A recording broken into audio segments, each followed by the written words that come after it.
प्रहारच्या वतीनं शेतकऱ्यांच्या प्रश्नासाठी भीक मागो आंदोलन केलं गेलं। वर्ध्यामधल्या कारंजा घाडगेमध्ये प्रहार संघटनेकडून आंदोलन केलं गेलं। तालुका कृषी अधिकारी कार्यालयात आंदोलकांनी ठिय्या सुद्धा मांडला। बच्चू कडू सत्तेत असताना सुद्धा कारंजा घाडगेमध्ये हे आंदोलन झालेलं होतं। शेतकऱ्यांकडून प्रत्येक कामासाठी पैसे घेतले जात असल्याचा आरोप होतोय आणि त्याच पार्श्वभूमीवर प्रहार संघटनेकडून तालुका कृषी अधिकारी कार्यालयामध्ये हा ठिय्या मांडला गेला। शेतकऱ्यांच्या प्रलंबित प्रश्नांसाठी भीक मागो आंदोलन सुद्धा केलं गेलं। वर्ध्याच्या कारंजा गाडगेमध्ये हे आंदोलन केलं गेलं।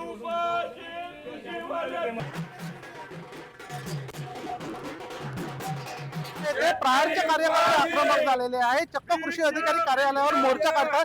दृश्यांमध्ये पाहू शकता भीक मागो आंदोलन करण्यात येत आहे। प्रहारच्या कार्यकर्त्यांनी यापूर्वी सुद्धा निवेदन दिलं होतं आणि आज प्रहारचे कार्यकर्ते विविध फलक घेऊन भीक मागो आंदोलन करून हे कृषी विभागावर पोहोचणार आहे। आपल्यासोबत बोलण्यासाठी प्रहारचे कार्यकर्ते काय सांगाल, तुम्ही सत्तेत आहात तरी सुद्धा आंदोलन करता आहात, कारण की बच्चू कडू हे शिवसेनेचा प्रवेश घेतला आहे। बच्चू भाऊ शिवसेनेत गेलेले आहे, इथपर्यंत आम्हाला मान्य आहे, पण शेतकऱ्यावर अन्याय झाला तिथं प्रहार आपली तलवार काढल्याशिवाय राहणार नाही।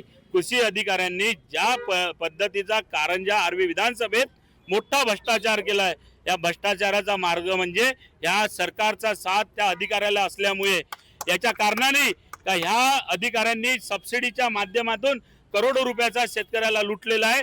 यदि हे सरकार आणि या कृषी अधिकाऱ्याला आम्ही सस्पेंड केल्याशिवाय आणि या सरकारला झोपवल्याशिवाय राहणार नाही। हे आमचं फक्त शेतकऱ्याचं एक आंदोलनाचा इशारा आहे। भर उन्हात तुम्ही आंदोलन करता, यापूर्वी सुद्धा प्रहारच्या वतीने अल्टिमेटम देण्यात आला होता। कृषी अधिकाऱ्यांनी डोळे खोललेले नाही, कारण की यांना इथल्या आमदाराचा साथ आहे। त्या रोजी आम्ही त्यांनी स्वतः आमच्याकडे व्हिडिओ आहे तेव्हा आमदारांनी म्हटलं होतं आम्ही तसं करू, तर आमदाराचे नौकर आहे, हे शेतकऱ्याचे नौकर नाही आहे। म्हणून यांचे डोळे खोलण्यासाठी ह्या आमचं प्रहारच्या स्टाईलनं आंदोलन करू। येत्या टायमाला आम्ही रस्त्यावर उतरू, दिव्य आंदोलन करू, चक्का जाम करू, पण आमच्या शेतकऱ्याला न्याय भेटल्याशिवाय आम्ही राहणार नाही। कारंजा वर्धा।